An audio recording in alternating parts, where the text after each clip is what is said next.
Exploring the Cubist grid, understanding art and language. Hello, everyone. Today, we're diving into an exciting and slightly artistic English phrase, Cubist grid.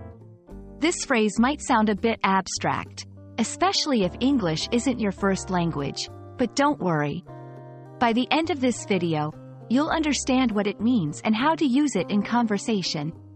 Let's get started. Cubism is an art movement that began in the early 20th century. It's known for its use of geometric shapes and for showing different perspectives of the same object all at once. The grid, in Cubist grid, refers to the intersecting lines and shapes that often appear in Cubist art. But when people use Cubist grid in everyday language, they're usually not talking about art. Instead, they use it to describe a situation or a thing that is complex and multifaceted, just like a Cubist painting. It's a metaphor for seeing something from many different angles, which can be both interesting and confusing. Let's look at some examples of how Cubist grid can be used in everyday English. 1. Describing a situation. Trying to understand this company's management structure is like looking at a Cubist grid. Here, it means the management structure is complex and viewed differently from various perspectives. 2. Talking about feelings. My emotions right now are a Cubist grid, all mixed up and hard to figure out.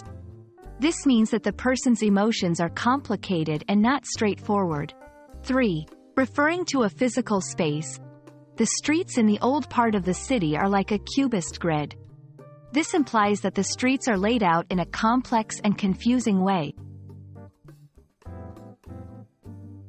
When using Cubist grid, remember, it's a metaphor. You're comparing something complex to a work of art.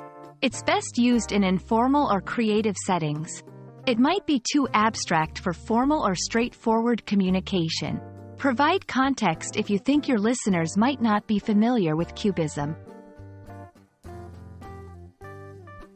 And that's our journey through the Cubist grid. I hope this video has helped clarify this intriguing phrase and given you a new way to express complexity and multifaceted situations in English. Remember, language can be as creative as a painting, so don't be afraid to use it colorfully. Thanks for watching, and see you in the next video.